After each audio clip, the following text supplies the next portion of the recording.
Iniciamos entonces nuestra jornada académica con el panel de la Corte Constitucional, Mujer Trabajadora y Economía del Cuidado. Para esto quiero darle la palabra a la doctora Diana Fajardo Rivera, quien fungirá como moderadora de este panel. Doctora Diana, muy buenos días, gracias por acompañarnos. Tiene usted la palabra.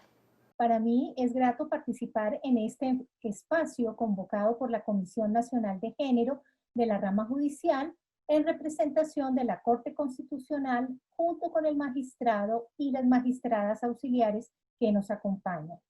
Agradezco especialmente a la consejera de Estado, Estela Yanet Carvajal Basto, por la organización y realización del conversatorio nacional,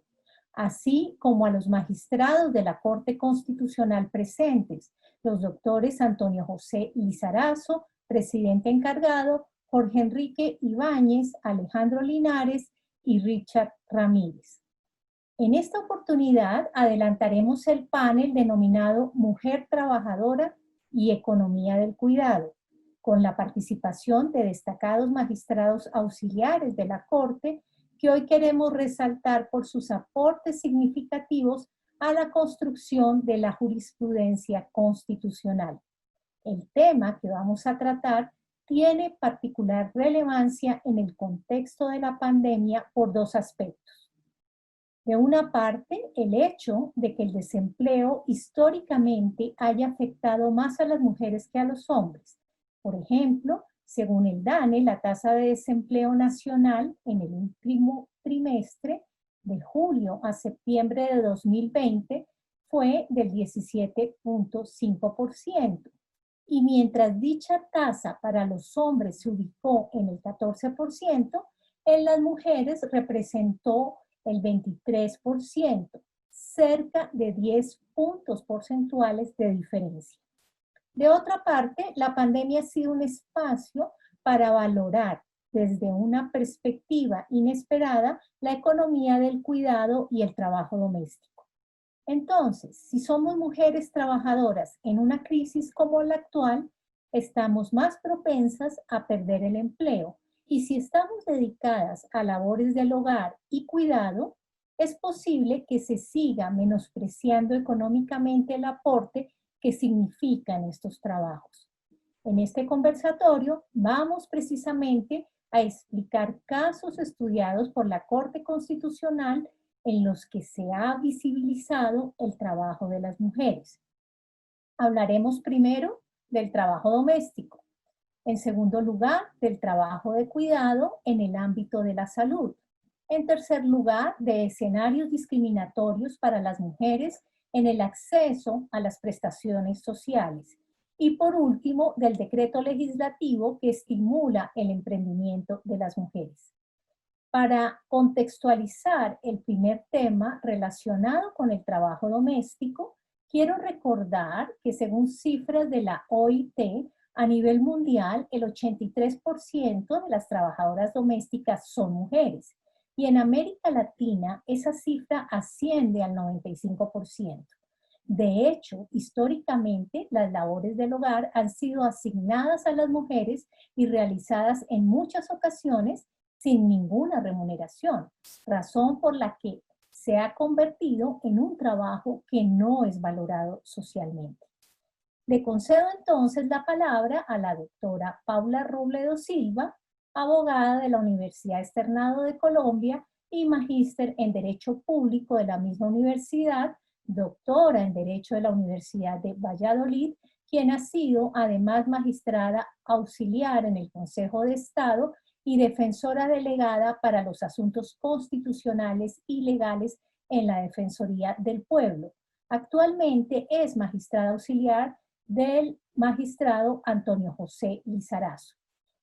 Y también a la doctora Erika Quintero Obando, abogada de la Universidad Nacional de Colombia, con especialización en gestión pública e instituciones administrativas de la Universidad de los Andes y magíster en argumentación jurídica de las universidades de Alicante y Palermo, quien se incorporó a la rama judicial en el año 2007 en el Consejo de Estado, donde laboró hasta el año 2015 como magistrada auxiliar. Posteriormente, en el año 2016, se vinculó a la Corte Constitucional, donde se desempeña como magistrada auxiliar del despacho a mi cargo. Muchas gracias, doctora Diana, por su presentación. Un saludo a todos quienes nos acompañan en este panel y a las personas que nos ven por los diferentes medios virtuales. Quisiéramos proponer esta imagen para comenzar. Una mujer casada y enferma con riesgo de muerte necesita con urgencia un medicamento que era la clave para su salvación. Pero solo un farmacéutico tenía esta clave y se negaba a revelarla por menos de 10 veces su valor comercial real. Su marido, que cumplía el rol tradicional de proveedor, no podía asumir este costo, pero estaba dispuesto a pagar la mitad del precio, oferta rechazada por el farmacéutico. El esposo, desesperado, robó la medicina. El reconocido filósofo y psicólogo Lawrence Kohlberg elaboró algunos estudios que tuvieron por objeto analizar cómo los seres humanos atravesamos un desarrollo moral por etapas que nos conducen a la plenitud. Y concluyó que, a diferencia de los hombres, las mujeres nos quedábamos rezagadas en etapas inferiores a aquella a la que se aspiraría, y que en efecto era posible alcanzar por toda persona racional, imparcial y con un pensamiento universal, preparada para resolver con justicia cada una de las situaciones presentes en la vida. Su análisis partió del dilema que enfrentaba el esposo de la mujer casada y de la pregunta acerca de si resultaba justificable la decisión del esposo de robar la medicina. Sin embargo, desde la formulación del dilema podemos advertir que algo hace falta. La voz de la mujer, cuya vida estaba en juego, no aparece. La discusión no giró en torno a ella, sus elecciones y sus necesidades, sino acerca del negocio del farmacéutico y de la difícil situación o decisión del marido. En esta discusión, en el trabajo de la también psicóloga y filósofa Carol Gilligan, encontramos un aspecto trascendental. In a Different Voice, cuya traducción literal vendría a ser con una voz diferente, se ha convertido en un documento de reflexión desde su aparición. Sus estudios evidenciaron que el pensamiento moral de las mujeres era diferente a aquel que se fundamentaba en el ideal de justicia, en abstracto y con pretensión universal. Y lo era en el sentido en que nosotras nos movíamos hacia una ética del cuidado.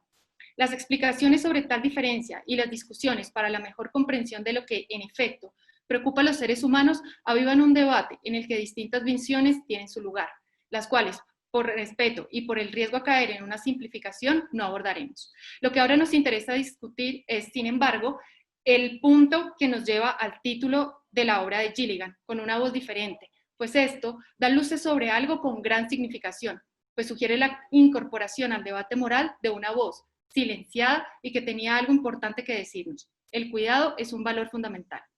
El cuidado de su enfoque filosófico ha puesto nutridamente sobre la mesa la mejor forma de armonizar las concepciones sobre nuestra naturaleza, que conjuga la separación del otro u otra, que vigoriza la autonomía, con nuestra naturaleza de conexión, que evidencia que somos, también en la medida en lo que el otro y la otra es. El cuidado y su inclusión como algo importante en el debate moral también parece llevarnos a cuestionar si este es un asunto privado, al que nuestra sociedad tradicionalmente lo ha relegado, o si, y además a cargo de mujeres que también tradicionalmente han tenido un rol privado en el hogar, o si tiene un espacio en lo público, en el que los seres humanos, la sociedad, los promotores y hacedores de la política pública, entre otros, deben incorporarlo como una copropiedad valiosa, responsabilidad de todos y todas, pues el ideal de la justicia, si hay tal, no es posible sin aquel. El tema que hoy nos proponemos hablar, el servicio doméstico, está precisamente marcado por este debate. Para abordarlo, introduciremos algunas ideas sobre su regulación, luego la caracterización del grupo que actualmente desempeña principalmente esta labor, para a continuación evidenciar la intervención de la Corte Constitucional en la dignificación de los y las trabajadoras domésticas, pero también del servicio doméstico, como expresión de uno de los valores más relevantes en nuestras sociedades, capaz de generar un valor económico y un valor social incuestionable. Para continuar con esta exposición, Paula, tienes la palabra. Muchas gracias, Erika. Bueno, efectivamente queríamos mostrarles de alguna manera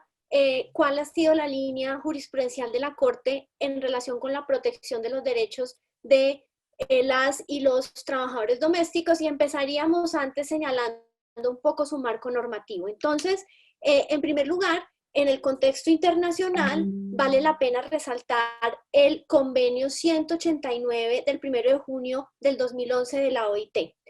Este convenio, pues hay que decir que Colombia es el 14º estado miembro de la OIT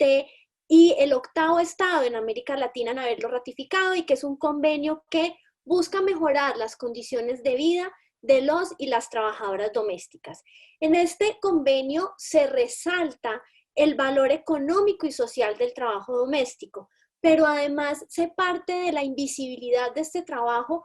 y se recomienda a los Estados miembros a que tomen medidas para garantizar los derechos de los y las trabajadoras domésticas. Por ejemplo, el derecho de asociación, que se acabe completamente el trabajo infantil en el ámbito doméstico, la eliminación de todas las formas de discriminación, que haya equidad entre las y los trabajadores domésticos y los trabajadores de otras áreas, que se garantice que haya claridad para los y las trabajadoras domésticas en cuanto a las reglas de trabajo. Por eso es que los contratos de trabajo deben ser preferiblemente escritos, que por lo menos se les pague el salario mínimo, que tengan derecho a un trabajo seguro, un entorno seguro y saludable, acceso a la administración de justicia para llevar los litigios que se generen como consecuencia de estos contratos de trabajo. La Corte Constitucional, en la sentencia C616 de 2013, señaló que este convenio hace parte del bloque de constitucionalidad por ser un instrumento de derechos humanos. Convenio que fue incorporado a nuestro ordenamiento jurídico mediante la Ley 1595 del 2012. En el ámbito interno, en el derecho interno, también está regulado el trabajo doméstico. Entonces está el decreto 824 de 1988. Es un decreto preconstitucional que define al trabajador doméstico como una persona natural que hace una remuneración para otra persona, un trabajo para otra persona bajo una remuneración, bajo una relación de subordinación. Este decreto además trae una lista enunciativa de las actividades que implican el trabajo doméstico: limpieza, lavado, planchado, cocina y cuidado de los niños y demás miembros de la familia. La Corte Constitucional, a partir de esta regulación, ha dado unos elementos del trabajo doméstico, y quisiera resaltar que ha ampliado esa lista de actividades que trae el decreto 824 de 1988 para decir que las actividades de jardinería y conducción también hacen parte del trabajo doméstico, y el cuidado de las mascotas, los animales del hogar, también hace parte del trabajo doméstico, que se trata de una relación laboral que debe estar revestida de las mismas garantías que cualquier otra relación laboral, y por ende se le aplican los principios del artículo 57 de la Constitución. Sin embargo, la Corte no es ajena a la realidad de las trabajadoras y los trabajadores domésticos, y por eso ha señalado que son un grupo de mujeres de especial protección constitucional. Yo quisiera hacer referencia a algunas cifras del DANE del año 2017, donde nos indican que en Colombia el 98% de las personas que realizan el trabajo doméstico son mujeres. Pero además hay un porcentaje muy alto de ellas, el 99% no reciben remuneración por horas extras. El 39%, solamente el 39% cotiza en el régimen contributivo a la salud, y el 18% a pensiones. Es decir, es un trabajo precario. La Corte Constitucional ha señalado que las mujeres que tradicionalmente se dedican a este trabajo son mujeres o migrantes o mujeres campesinas que han migrado a la ciudad para mejorar sus condiciones de vida o pertenecen a grupos vulnerables. También hay mujeres adultas mayores que se tienen que dedicar a este trabajo, pero además la Corte ha señalado que es un trabajo que se realiza en unas condiciones de informalidad. Esta informalidad se presenta, ¿por qué? Porque las mujeres, la mayoría de ellas, no conocen sus derechos ni los mecanismos judiciales para su protección. Por eso es un trabajo además estigmatizado históricamente y subvalorado históricamente. Así las cosas, Erika a partir de este momento nos va a señalar, después de este planteamiento general, cuáles son las decisiones en las que la Corte ha adoptado medidas concretas para la protección de los derechos de las trabajadoras domésticas.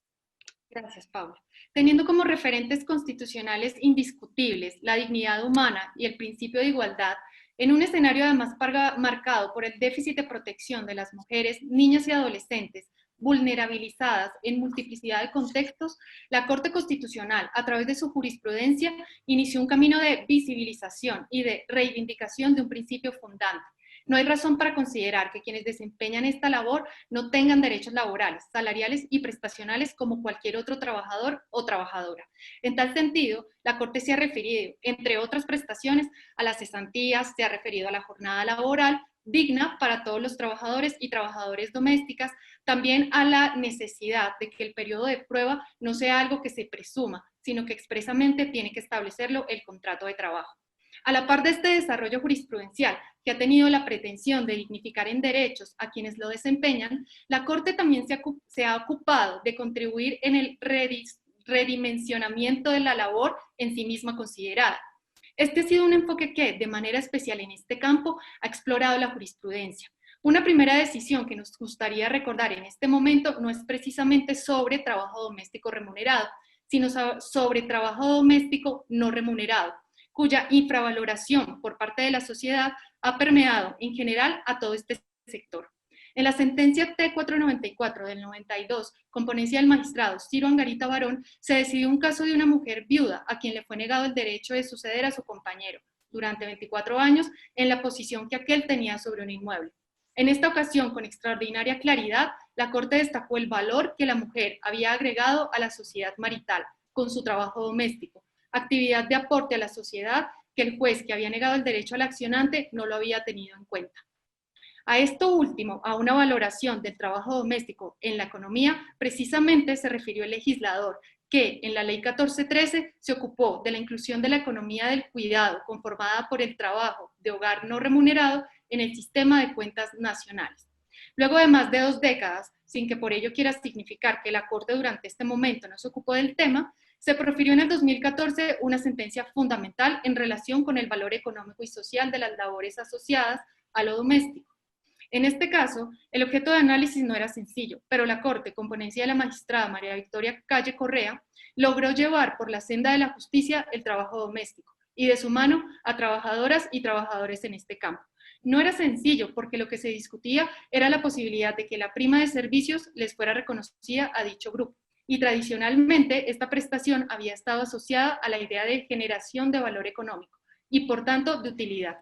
¿Cómo predicar entonces dicho plus en la economía de la familia a partir del trabajo doméstico? La Corte, de manera fundamental, se refirió al concepto de utilidad, afirmando que las familias son uno de los sectores de la economía indudablemente, que para satisfacer sus necesidades ingresan al mercado laboral. 2. La infravaloración del trabajo doméstico ha generado que no se tenga en cuenta que la forma en la que las familias pueden salir al escenario laboral exige la permanencia o asistencia de terceros para satisfacer aquellas labores que en casa quedan sin quien las asuma, por lo cual sí genera un valor económico. Y 3. Adicionalmente, el trabajo doméstico genera un valor social directo, que el empleador usualmente no percibe, pero que la Corte lo mencionó como, principalmente, en relación entre la relación entre el trabajo doméstico y la economía del cuidado, pues los trabajadores domésticos asumen no solo el cuidado de las personas más vulnerables de la familia, sino también de los animales domésticos y de los bienes y enseres de la familia. Por lo anterior, la Corte consideró que el trabajo doméstico también era destinatario de la prima de servicios, llamando al legislador a regular la materia, lo cual hizo este último en la Ley 1788 de 2016. Así, el valor asociado al cuidado vuelve a ser objeto central de las consideraciones de la Corte en el año 2014 y lo ha seguido siendo, y seguramente lo continuará siendo. La pandemia, según lo sostenido por diferentes organizaciones, colectivos sociales y personas que ejercen su derecho a defender los derechos, han puesto en evidencia la fragilidad de esta labor, en el que la informalidad, la falta de posibilidades de asociación y la confluencia de diferentes circunstancias generadoras de vulnerabilidad impone retos a una sociedad, alejada de la vanidad de la autonomía individual y que irá dando pasos más decididos hacia lo colectivo, que construya teniendo en cuenta también el cuidado y las relaciones de solidaridad entre las personas, que se permita discursos políticos, sociales, morales y jurídicos en los que además del yo, los otros y las otras se escuchen. Te doy la palabra a ti, Paula, para que realices tus reflexiones finales sobre el tema. Quisiéramos simplemente cerrar esta primera parte con una reflexión. Christine Lagarde, en el 2010, cuando aún era ministra de Economía de Francia, dijo lo siguiente: si Lehman Brothers hubiera sido Lehman Sisters, la crisis financiera se habría desarrollado de la misma forma, habría existido. Quisiéramos trasladar esta reflexión al trabajo doméstico señalando: si el trabajo doméstico no hubiese sido feminizado, sino masculinizado, si fuesen los hombres quienes hubieran tenido que asumir este rol, sería un trabajo mal remunerado, sería un trabajo discriminado, invisibilizado, serían los hogares entornos inseguros para los hombres. Les dejamos esas reflexiones. Gracias, Erika y Paula. Muy significativo el reconocimiento que han recibido las trabajadoras domésticas gracias a la jurisprudencia constitucional.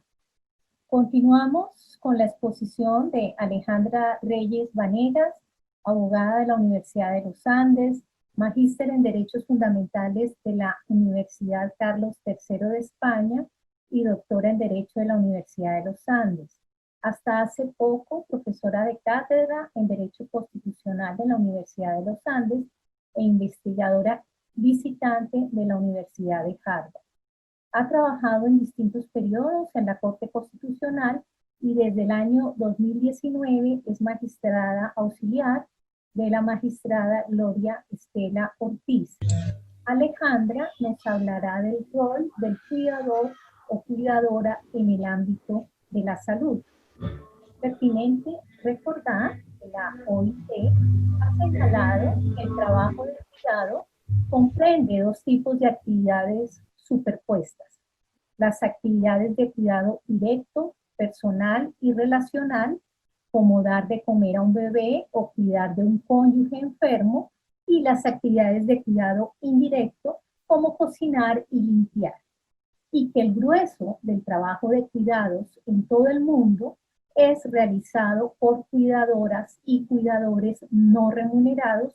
en su mayoría mujeres y niñas pertenecientes a grupos socialmente desfavorecidos.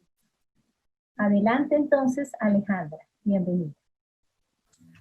Bueno, doctora Fajardo, muchísimas gracias y un saludo a todos los participantes. Efectivamente, complementando lo que Paula y Erika han dicho, mi tema específicamente tiene que ver con la economía del cuidado y de dónde viene ese nombre tan significativo, y las sentencias de la Corte Constitucional que de alguna forma han empezado a replantear este tema del valor del cuidador y de la importancia que el cuidador tiene en las familias y para la sociedad colombiana. Entonces, como primera medida, quisiera recordar que el tema de la economía del cuidado es un tema que viene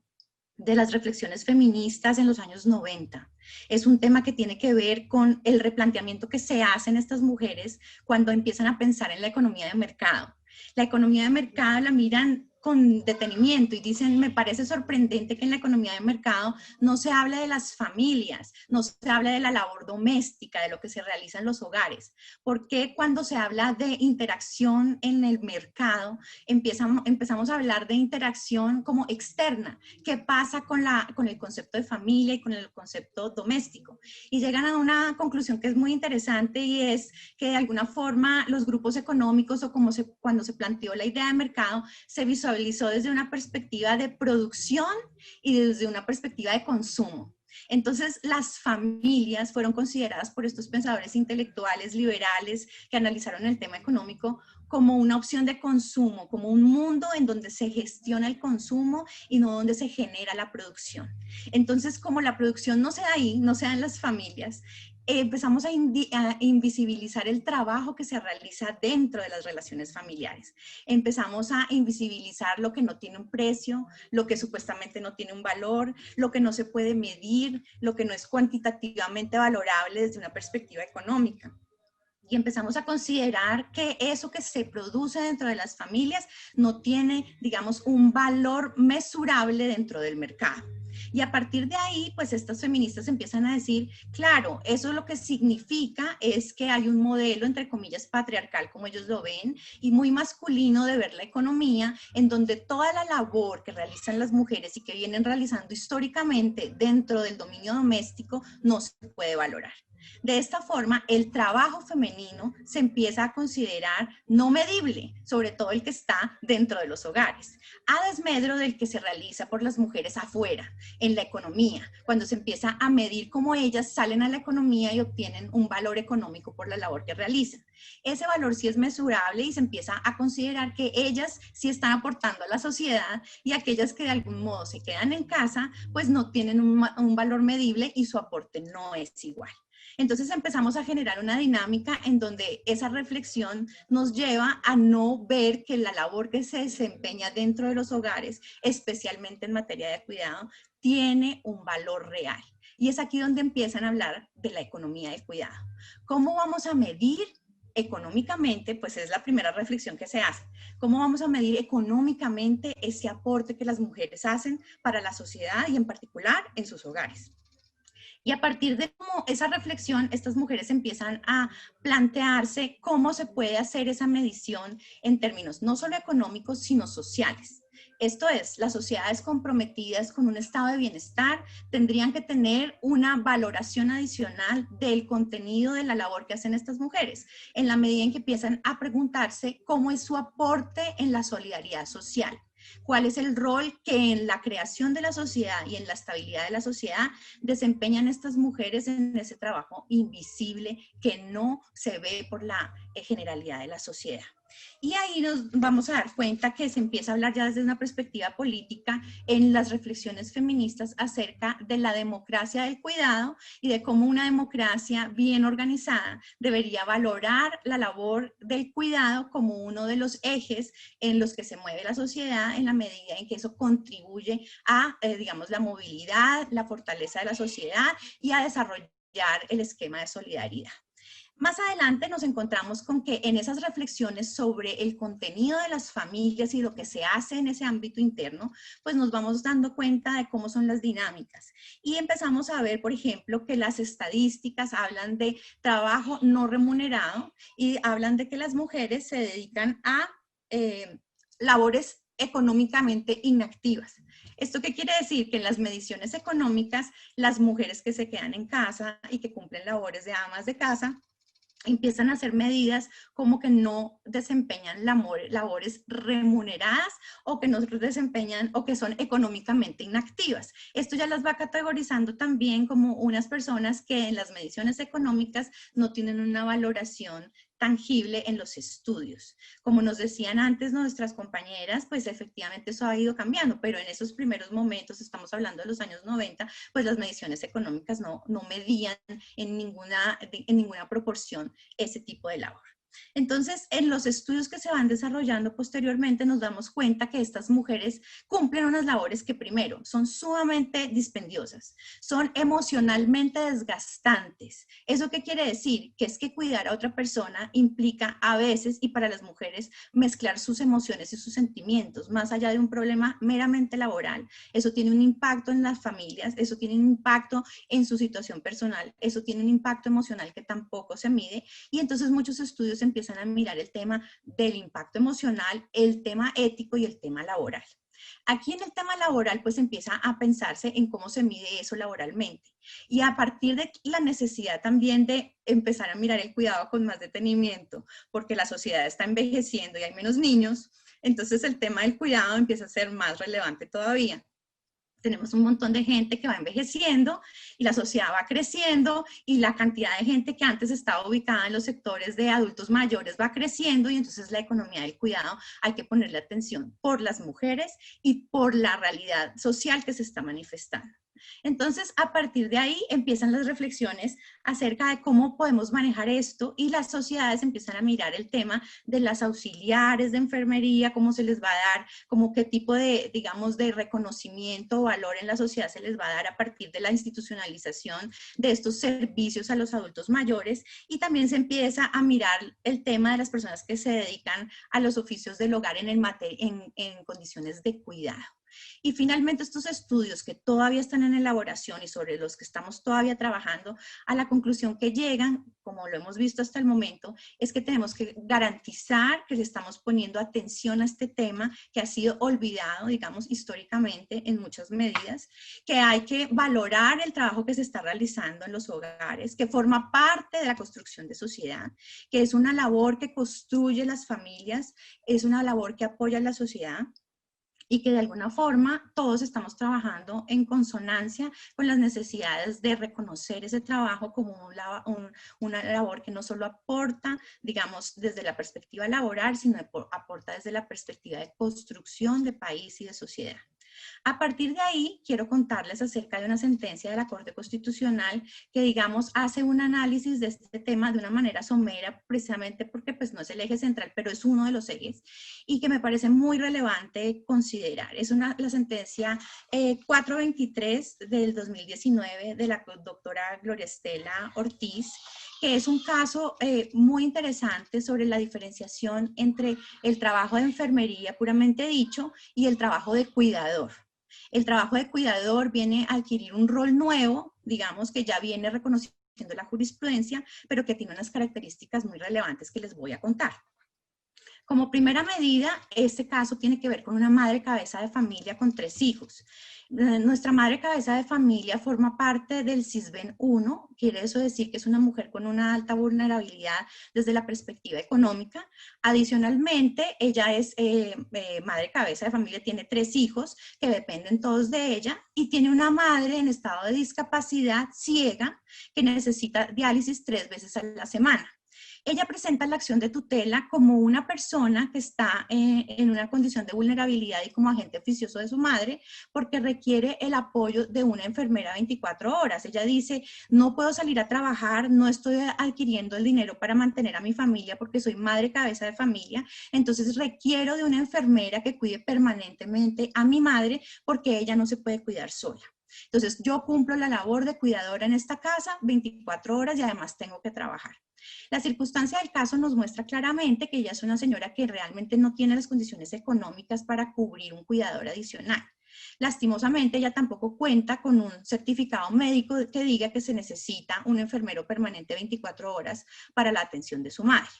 Esta situación genera que, por un lado, la EPS le niegue el servicio, diciendo que efectivamente pues no hay una orden médica que ordene tener un cuidador o en particular un enfermero en casa. Y en segundo lugar, pues el juez de primera instancia también admite y reconoce y dice, pues realmente la señora pues está en una necesidad, lo reconocemos, pero la jurisprudencia de la Corte ha dicho que se requiere la orden médica necesariamente para que la persona acceda al servicio de una enfermera 24 horas. Bajo ese supuesto, la señora pone una acción de tutela con las, digamos, condiciones que les estoy contando, que son condiciones realmente pues, muy difíciles en su calidad de vida personal. A partir de ahí, la Corte Constitucional hace un análisis de los cambios que se han venido dando en materia de salud y reconoce claramente que las nuevas perspectivas en salud, digamos, tratan de ampliar el margen de servicios que pueden contribuir a solucionar las situaciones en donde la dignidad de las personas está afectada. Y en segundo lugar, la jurisprudencia de la Corte hace un recorrido de la jurisprudencia de la Corte y claramente reconoce que en el caso de las enfermeras, pues la Corte Constitucional sí ha tenido unas reglas muy, digamos, que se han mantenido en el tiempo, en donde en primer lugar la Corte Constitucional lo que ha dicho es que se requiere sí efectivamente de una orden del médico tratante que me asegure que la persona, la enfermera que se requiere va a mantener una continuidad en un tratamiento, y en segundo lugar que se me asegure que las personas del núcleo familiar, que son las primeras obligadas, digamos, a garantizar la solidaridad de los miembros de su familia, no tengan condiciones de pago y de alguna forma se van imposibilitadas en cumplir con las obligaciones frente a su familiar. Pero la Corte también aquí hace un recuento de situaciones nuevas, esto es, situaciones en donde las personas realmente en su núcleo familiar, que son las primeras llamadas, pues por toda la solidaridad que integra la Constitución a apoyar a sus familiares, se ven en una condición en donde realmente ellas no pueden cumplir con esa obligación, sea porque es desproporcionada, porque físicamente no pueden cumplir con esas atribuciones o porque económicamente tampoco están en capacidad de pago para buscar alguien que los pueda ayudar, o como en este caso, que realmente la persona está infringiendo o está viendo vulnerar sus propios derechos de supervivencia ante la situación de cuidado que debe afrontar. En este caso, se reconoce que la jurisprudencia constitucional ha tenido, digamos, presentes esas situaciones tan difíciles de ciertas familias. De hecho, reconoce que hay otras sentencias anteriores, como la T-208 del 2017 y la T-065 del 2018, en donde la Corte reconoce el papel del cuidador y ordena en algunos casos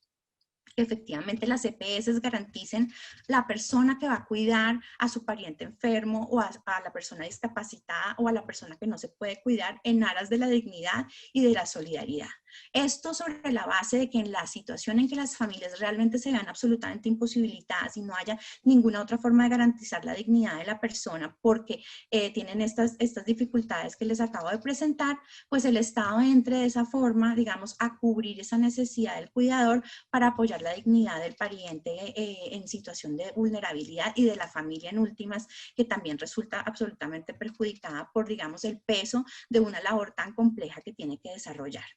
A partir de ahí, entonces, la sentencia también nos va a contar cómo las resoluciones del Ministerio de Salud también apoyan esta gestión y lo han consagrado en la resolución 3951 del 2016, en donde el rol de cuidador se ha establecido y ya existe, digamos, un precepto que nos habla de él y nos dice quién es y qué función tiene que cumplir. Y cómo en materia de salud, a pesar de que no es, digamos, explícitamente una obligación en salud en aras de la dignidad de las personas, el cuidador empieza a tener un papel muy relevante en el apoyo a estas familias en situación de vulnerabilidad.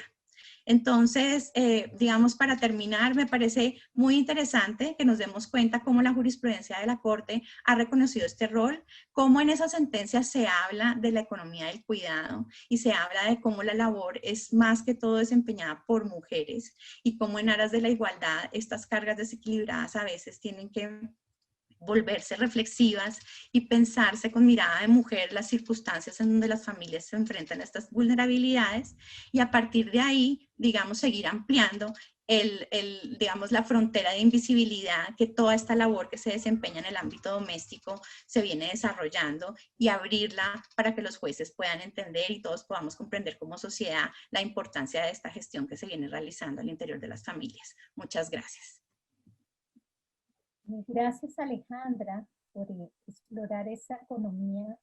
invisible del trabajo de cuidadora o cuidador y darle un alcance concreto con los estudios y los precedentes expuestos. Bueno, en la aplicación del tercer tema nos acompaña el doctor Miguel Polo Rosero, quien es magistrado auxiliar en el despacho del magistrado Alejandro Linares. Es abogado javeriano con especialización en Derecho Comercial de la Universidad de los Andes, en Derecho Administrativo de la Universidad del Rosario, en Políticas Públicas con Perspectiva de Género del Centro Iberoamericano de Gobernabilidad, Administración y Políticas Públicas y con estudios de maestría en Gobernanza y Derechos Humanos de la Universidad Autónoma de Madrid y en Derecho Constitucional de la Universidad de Valencia. Miguel se ha desempeñado también como abogado sustanciador del Consejo de Estado, defensor delegado para las políticas públicas con enfoque de derechos y asesor legislativo. Lleva más de 14 años vinculado con la Corte Constitucional. En esta oportunidad se referirá a varios pronunciamientos de la Corte sobre legislación que consagraba disposiciones discriminatorias para el reconocimiento de prestaciones sociales a las mujeres. Adelante y bienvenido, doctor Miguel Polo. Muchas gracias, doctora Diana. Como usted acaba de señalar en la presentación, la idea de este momento que vamos a tener es precisamente hablar sobre las prestaciones sociales y el tema de la igualdad de género. Y lo vamos a hacer desde dos perspectivas. Inicialmente una aproximación en donde vamos a hablar de algunos números que se relacionan precisamente con la materia y unos preceptos básicos, y a continuación tocaremos lo referente a la jurisprudencia de la Corte Constitucional. Dentro de esa aproximación diríamos que en la actividad económica cada vez tienen más resonancia los conceptos de trabajo remunerado y no remunerado. Estos últimos precisamente vinculados con la actividad doméstica y el cuidado de otras personas, como lo acabamos de ver en las presentaciones anteriores. Es sabido que desde hace unas décadas se ha empezado a hablar de la importancia de crear parámetros equitativos de género, tanto en la distribución de los deberes que se derivan de aquellas actividades, con la idea de darles visibilidad, de hacerlas compatibles con las actividades laborales ordinarias, con llevarlas al concepto de las nuevas masculinidades y con la finalidad de otorgarles valor, sobre todo para quienes se dedican de lleno a su desarrollo, pues debe asegurarse en el futuro que estas personas no carezcan de los medios de subsistencia para lograr el ejercicio pleno de sus derechos. La mayor participación de las mujeres en el ámbito laboral, objeto de continua vindicación, no solo conlleva la reconfiguración de aspectos demográficos, culturales, sociales y familiares, sino que también tiene un impacto directo en las áreas de trabajo tradicionales. Es preciso evidenciar los importantes aportes femeninos en temas que antes estaban erróneamente reservados a los hombres como consecuencia de la división sexual del trabajo. Aunque su última actualización data del año 2015, uno de los esfuerzos globales más importantes para medir aspectos laborales es el realizado por la OIT, quien creó los indicadores claves del mercado del trabajo, de tal manera que los estados tengan en ellos mejores insumos para la definición de sus políticas públicas. Se trata de baterías de 17 indicadores que, al analizarlos desde la perspectiva de género, arrojan algunos indicadores bastante relevantes de la realidad. Por ejemplo, la participación de las mujeres en la fuerza de trabajo es más baja que la de los hombres, en especial en el grupo etario más productivo por razones asociadas a la maternidad. La fuerza de trabajo femenina es subestimada respecto a la masculina porque combinan actividades personales y laborales durante la jornada. En las empresas familiares o agrícolas existe un alto porcentaje de trabajadores auxiliares no vinculados formalmente, en especial integrados por mujeres. Se presenta una distribución en los diferentes sectores de la economía de manera distinta entre hombres y mujeres, en la medida en que las mujeres requieren una flexibilidad en su horario para atender a asuntos relacionados con el nacimiento y la crianza de los hijos. Las mujeres tienden igual a estar aglutinadas en algunas ocupaciones, básicamente a través de una vocación de distribución sexual del trabajo. Y finalmente, la estructura del hogar sigue siendo enfocada en clasificar las labores de los integrantes por razones de sexo, estando casi que las mujeres enfocadas en su integridad a las labores precisamente del hogar y de la familia. Aterrizando al caso colombiano, el Ministerio del Trabajo reportó en relación con el tercer objetivo del milenio, que es promover la igualdad de género y la autonomía de la mujer, que para el año 2017 la brecha en la tasa de desempleo de las mujeres en relación con las del hombre era del 5.1%, la tasa de desempleo femenina del 12.3% y la tasa de ocupación femenina del 47.8%. Para el año 2019, la brecha de ingresos laborales mensuales promedio entre hombres y mujeres era del 15.9% y la disparidad de horas trabajadas en la semana entre hombres y mujeres del 8.2%, lo que demuestra de manera clara una mayor dedicación de las mujeres no solo en lo que corresponde a su actividad laboral, sino también al papel que cumplen dentro de las familias y de los hogares. En cuanto al impacto de la pandemia, además de que, como se puso de presente, intensificó de manera, digamos, fuerte lo que ha sido los roles tradicionales que se han asignado a las mujeres, igualmente muestra cifras preocupantes como en materia de comparación de las tasas de desempleo, mientras que para los hombres en septiembre del 2020 se ubicó en el 13.9%, para las mujeres fue del 22.8%. En materia pensional, que es uno de los puntos más importantes de esta presentación, un estudio reciente de la Universidad Externada de Colombia del año 2017 destaca que a pesar de que las tasas de cotización de ambos sexos son generalmente igual, alrededor del 37,1 o 37,2%, en realidad la cobertura y las mesadas en el caso de las mujeres son inferiores, mientras que en el promedio los hombres reciben al momento de llegar al retiro, al momento de llegar a la edad de retiro, un 30,9% de hombres con cobertura en materia pensional. Para las mujeres esa cobertura es apenas del 20,9%. Brecha que es aún mayor desde el punto de vista de la autonomía que habría para el manejo de recursos cuando se observa que la mayor participación en el tema de la atención de sobrevivientes la suele tener la mujer. Desde el punto de vista de la comparación en temas de ingresos, la mesada pensional promedio de las mujeres es 80% respecto de la de los hombres. Es claro que deben estimarse o formularse nuevas políticas que permitan entender los deberes que existen dentro del núcleo familiar. También es importante y es claro que debe apropiarse y darse un valor al trabajo que se hace precisamente al interior de las familias. E igualmente deben brindarse herramientas a través de las cuales se garantice la plena autonomía de las mujeres en el desarrollo de sus perspectivas de vida y que ella tenga efectivamente reconocimiento cuando se otorgan derechos de carácter social. Incluso en algunos países, por ejemplo, se han adoptado medidas bastante interesantes, como por ejemplo, se cuantifica el valor de la leche materna dentro del PIB, entendiendo que ella tiene un impacto muy importante en lo que son los indicadores de morbilidad y mortalidad infantil, y que bajo esa circunstancia impacta directamente en los sistemas de salud. También se ha reemplazado el concepto de las licencias de maternidad para incluir el concepto de las licencias familiares, que permiten que los miembros de la familia distribuyan realmente sus responsabilidades y que los padres, los hombres, precisamente se hagan responsables también de las obligaciones y deberes que surgen del embarazo y de la primera infancia.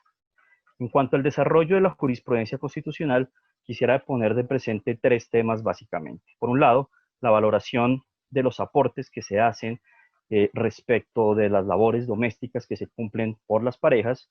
la pensión especial de vejez por personas a cargo cuando se encuentran en condición de invalidez y también el tema de la pensión de sobrevivientes en relación con la convivencia sucesiva y la pérdida o suspensión de los derechos pensionales por contraer nuevas nupcias. En el tema de la valoración de los aportes del trabajo doméstico, debemos reconocer que si bien frente a las familias constituidas por vínculos jurídicos, como ocurre con el matrimonio, o por vínculos de hecho, como sucede en el caso de las unidades materiales de hecho, el régimen jurídico brinda esquemas de protección para sus integrantes, generalmente por la vía de la ficción de las sociedades conyugales o patrimoniales, en las cuales se crea una configuración de una masa común de bienes que se distribuye en términos iguales y en donde no importa en principio el valor del ingreso y también es indiferente el trabajo que se haya desarrollado por sus miembros. No obstante, cuando esos regímenes por algún motivo o razón no se activan, la Corte, desde sus primeros pronunciamientos, de sus primeros años, empezó a adoptar algún tipo de medidas en las cuales destacó la dedicación que generalmente uno de los miembros de la pareja hace, que en este caso son las mujeres, hacia las actividades domésticas y cuidados de la familia. No porque necesariamente se trate de un rol de la mujer, sino porque históricamente se le fue asignando ese papel y en donde necesariamente tenemos que reconstruir ese valor para que los hombres se involucren en las materias a partir del reconocimiento de las nuevas masculinidades. Pero para la Corte, ese labor, ese aporte que hacían las mujeres, precisamente tenía que tener un valor y debía ser tomado como tal. Debía ser objeto de una valoración económica y social. Y fue así como la sentencia T-492 de 1992 reconoció que la realización de las labores domésticas de la pareja tiene connotación económica suficiente para otorgar la calidad de sociedades de hecho, como un típico aporte dentro de una industria de carácter familiar. En cuanto al tema de la pensión de vejez por personas a cargo con condición de invalidez, debemos destacar que mediante la Ley 797 de 2003 se introdujo una pensión especial a favor de la madre trabajadora cuyo hijo padezca invalidez física o mental debidamente calificada y hasta tanto se permanezca en ese estado y continúe dependiendo de la madre. El derecho consiste básicamente en otorgar una pensión de vejez a cualquier edad, siempre que se haya cotizado al Sistema General de Pensiones el mínimo de semanas exigido dentro del régimen de prima media para acceder a la pensión de vejez. Se trató de una pensión ideada para amparar a las personas dependientes precisamente en esa condición y cuya protección estaba a cargo de las mujeres trabajadoras en condición de madres de cabeza de familia. Desde la perspectiva de las personas a cargo, la medida adoptada por el legislador no ameritaba reproche constitucional, salvo el límite que inicialmente se previó al limitar la salvaguarda a los menores de 18 años. No obstante, al examinar su configuración, claramente la norma reforzaba patrones de género, en la medida en que se le asignaba el tema básicamente a las madres cabezas de familia por trabajar y dedicarse al cuidado de los hijos. Si bien la sentencia de la Corte que examinó el tema, que es la C-989 del 2016, no hace un estudio detallado sobre la materia, sí implícitamente trae una motivación que advierte la necesidad de superar la división sexual del trabajo y que también los hombres asuman una nueva masculinidad. Bajo esa perspectiva, extiende el beneficio para que también lo incluyan a los padres cabeza de familia. Finalmente, en el tema de la pensión de sobrevivientes, debemos destacar que la Ley 797 consagra como titular de la misma al compañero permanente o a la persona con la que existe una sociedad conyugal anteriormente no disuelta. Y esta pensión se divide en proporción al tiempo de convivencia con la persona fallecida. En esta materia, la Corte ha sostenido que el reconocimiento que se hace en estos términos busca precisamente contribuir el papel que las mujeres cumplieron en los deberes de cuidado, crianza y en los deberes domésticos en general, por no haber sido parte del mercado laboral, pero por la prestación de estos, digamos, servicios y cargas dentro de familia, y que al no estar cubiertos por el sistema de seguridad social necesariamente tienen que establecerse unas medidas de compartimiento en el acceso a la pensión. Finalmente, en el tema de las prohibiciones frente a nuevas nupcias, la Corte ha sido reiterativa en señalar, por ejemplo, últimamente en la sentencia C-568-2019, que necesariamente exigir la condición de permanecer en soltería o viudez para poder acceder a una pensión o de mantenerla constituye una afectación clara a su derecho al libre desarrollo de la personalidad y una medida que únicamente se justifica o se explica por motivaciones de género. Finalmente, quiero cerrar con la siguiente reflexión, y es que si bien, digamos, la igualdad es vista desde el punto de vista de una equivalencia humana, y en el caso de las mujeres debe ser, digamos, comparada respecto a los hombres, y que si bien también la igualdad exige la no discriminación, es necesario que en la garantía y en el acceso al goce de los derechos empecemos a pensar en el concepto de la igualdad de resultados. La igualdad de resultados refiere a que todas y todos, por igual, tengamos asegurados y garantizados el ejercicio del derecho de que se trate, aunque las expectativas y las formas de llegar a ellos no sean idénticos. Y en esto pongo de presente, para cerrar, la brecha que persiste en materia pensional por razones de género. Es increíble que mientras los hombres, al llegar a una edad de retiro, el 30,9% de ellos tienen una cobertura y una protección, en el caso de las mujeres solo lo es el 20,9%. Quizás el problema no sea de regulación en el acceso, quizás tampoco lo sea en la existencia misma de la herramienta legal, pero quizás sí el problema se encuentre en las vías para garantizar el resultado, la igualdad de resultado. Gracias. Muchas gracias, doctor Miguel, por evidenciar estos escenarios discriminatorios para las mujeres en el reconocimiento de sus derechos y destacar los caminos que debemos fortalecer para lograr la plena autonomía de las mujeres. Para terminar, quiero presentarles a la doctora Jamie Pinilla Arroyave,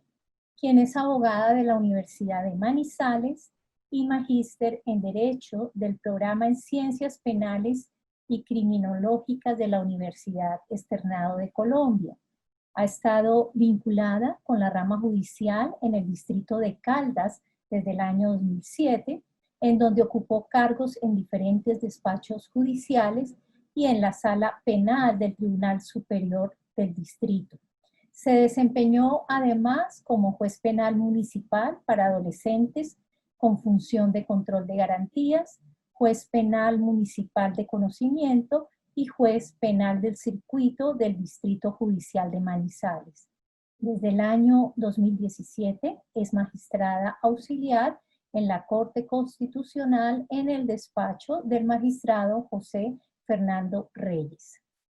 También les presento a la doctora Floralba Padrón Pardo, abogada egresada de la Universidad Externado de Colombia. Es doctora en Constitución y Derechos Fundamentales en Europa del Departamento de Estudios Jurídicos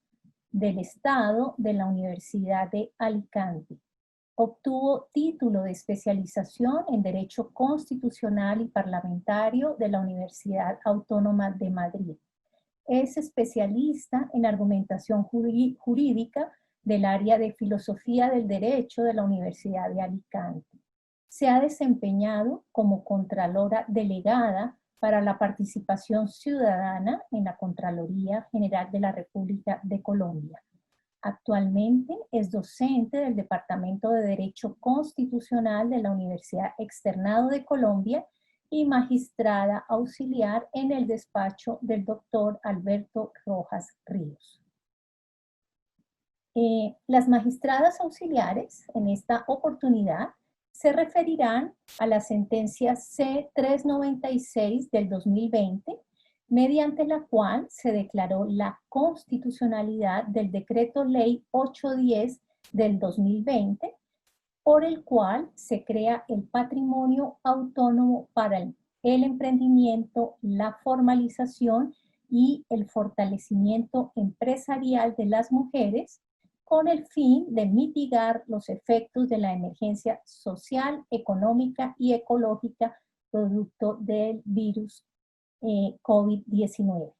Bienvenidas, doctoras Jamie y Floralba, las escuchamos. Muchas gracias, doctora Diana, y muchas gracias a todas mis compañeras y a mi compañero por estas intervenciones en un tema tan importante. Yo quisiera iniciar con una recopilación de la razón por la cual las mujeres han sido históricamente discriminadas, o por lo menos cuál es la fuente de esto según la doctrina. Esta afirmación que voy a hacer a continuación la ha reconocido la Corte, específicamente en la sentencia de CU 080 de 2020, donde destacaba que la privación de los derechos de la mujer de forma histórica ha respondido a una concepción socialmente construida que considera que al hombre le compete el desarrollo y control de las actividades que implican responsabilidad, dominación y decisión, y en oposición a la mujer le corresponde desarrollar su vida siguiendo valores domésticos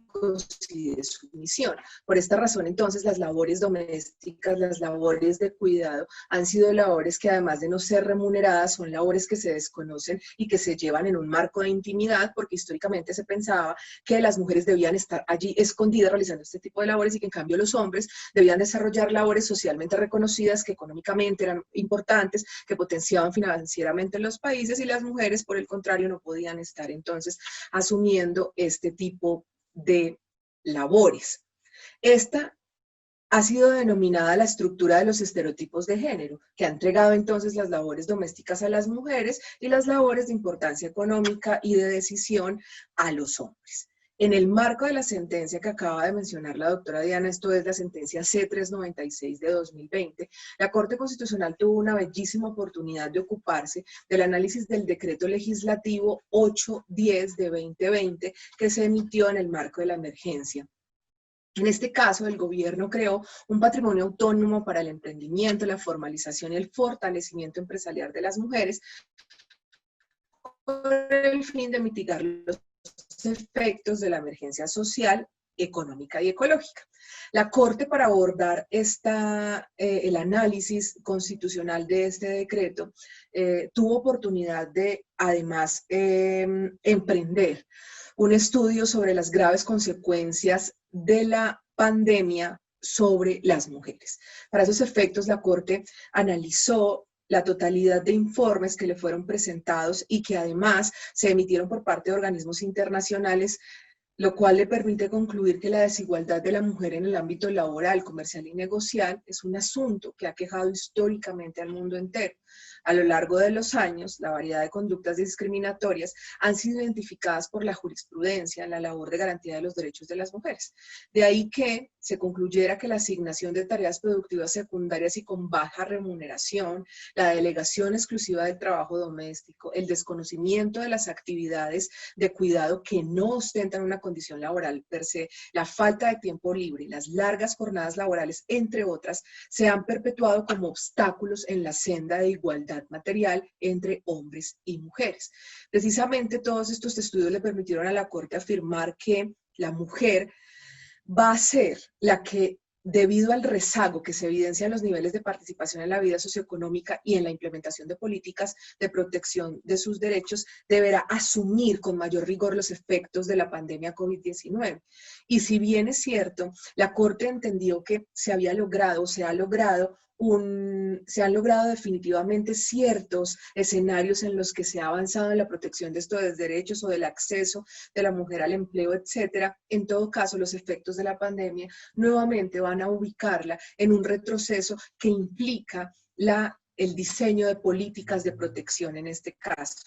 Para estos efectos, la Corte tuvo en cuenta informes de ONU, por ejemplo, que exponían o exponen cómo las mujeres en promedio ganan solo entre el 60 y el 70% del salario de los hombres. Y en ese sentido, esto se constituye en un factor coadyuvante de desigualdad. Y por esta razón, las mujeres se desempeñan normalmente o como trabajadoras asalariadas o en trabajos no remunerados. Para esos efectos, reconoció la Sala Plena de nuestro Tribunal Constitucional que las mujeres tienen una responsabilidad desproporcionada frente al trabajo no remunerado de cuidados que prestan a otras personas, pues dedican entre 1 y 3 horas más que los hombres a labores domésticas, entre 2 y 10 veces más tiempo diario a la prestación de cuidados a hijos, hijas o personas mayores o enfermas, y entre 1 y 4 horas diarias menos actividades de mercado. De forma que son evidentes, dice la Corte, las persistentes desigualdades de género en el uso del tiempo. Al combinar el trabajo remunerado y el no remunerado, pues las mujeres, en este caso, tienen una participación mínima en escenarios de importante desarrollo económico, destinando entonces menor tiempo a la educación, al ocio, a la participación en política y al cuidado propio. Concluía entonces la Sala Plena que en el contexto de la pandemia, si bien es cierto, el virus no discrimina, los efectos de la pandemia sí discriminan y se verán afectadas con mayor rigor las mujeres y las niñas. En ese sentido, de conformidad con los reportes del Banco Mundial, del Banco Interamericano, de ONU Mujeres, de CEPAL, de OCDE,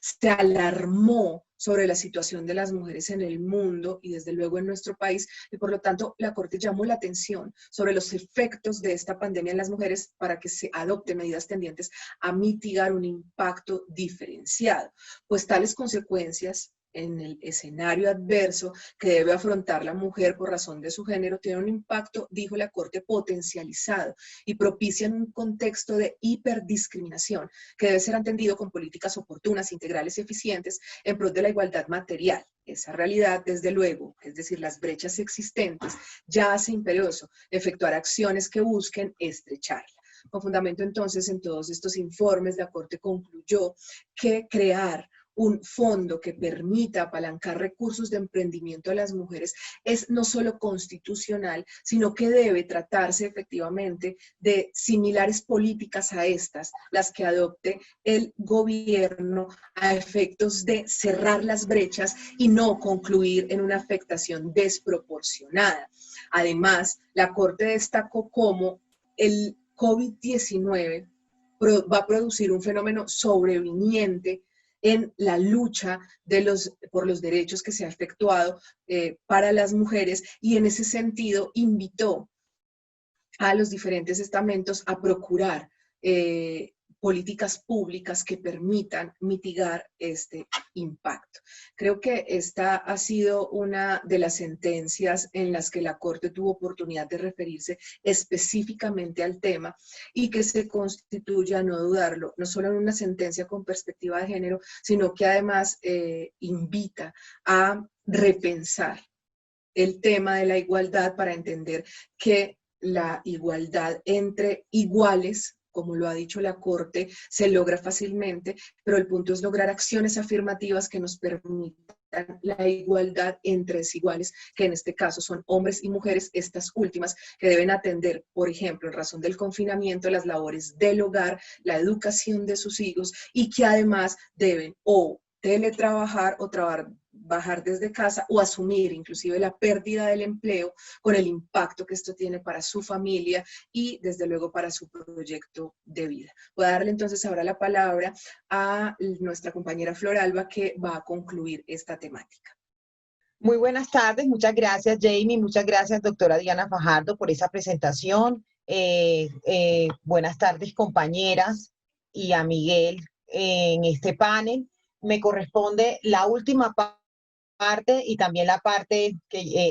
para redondear lo que acaba de, o culminar lo que acaba de exponer Jamie Arroyave sobre la sentencia,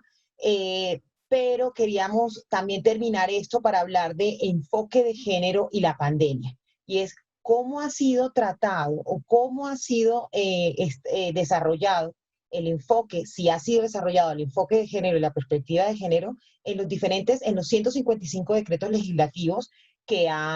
expidió el gobierno a propósito de la declaratoria, como dentro de, de las medidas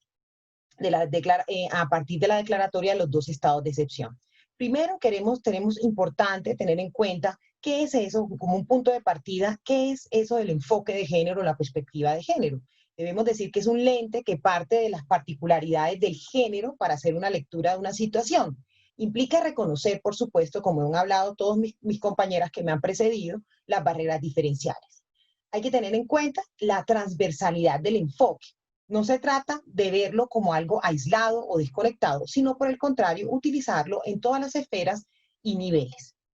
El enfoque de género, sin embargo, no es suficiente por sí solo. Debemos tener en cuenta la herramienta metodológica de la interseccionalidad. ¿Qué significa eso? Existen concurrencia de categorías o enfoques de vulnerabilidad. Por ejemplo, se habla de mujer discapacitada y desplazada, o mujer negra y rural, o mujer trabajadora doméstica o víctima. Por otro lado, también hay que tener en cuenta que el Comité de Derechos Económicos, Sociales y Culturales de Naciones Unidas, el 17 de abril de este año, emitió 15 recomendaciones, dentro de las cuales estaba el uso de los enfoques diferenciales para detectar los distintos impactos de la pandemia,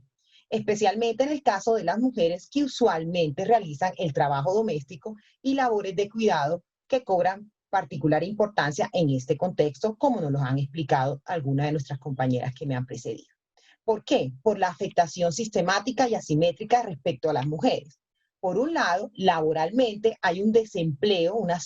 hay un desempleo, y por otro lado hay una sobrecarga de las labores, porque tienen labores del hogar y por supuesto la carga del trabajo. En sectores de la economía que han sido más golpeados en la pandemia, los restaurantes, la informalidad y también la violencia intrafamiliar. Entrando en materia, ¿cómo ha sido el tratamiento o la revisión de los 115 decretos legislativos a partir de las 2 declaratorias de los estados de emergencia por la pandemia del COVID-19? En dicho ejercicio, la Corte Constitucional solo utilizó el enfoque de género aproximadamente en 5 decisiones, en contraposición a el uso más frecuente que hace la Corte Constitucional, donde se ha pronunciado con respecto al enfoque general de derechos humanos o al enfoque diferencial étnico y territorial.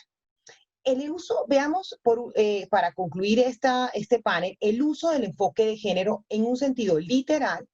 y el uso del enfoque de género en sentido material, es decir, cuando la Corte lo aplica sin enunciarlo en las siguientes sentencias. Primero, en la sentencia C-174 de 2020, donde hizo la revisión automática del decreto legislativo 518 por el cual se crea el programa de ingreso solidario. Se descalifica el enfoque diferencial de género, entre otras, como un parámetro automático de constitucionalidad, señalando que la omisión de este tipo de enfoques en un decreto no puede llegar a ser considerado como una vulneración de los derechos de los grupos vulnerables y los grupos tradicionalmente discriminados. La segunda sentencia es la C-179 de 2020, donde se hizo la revisión automática del decreto legislativo 460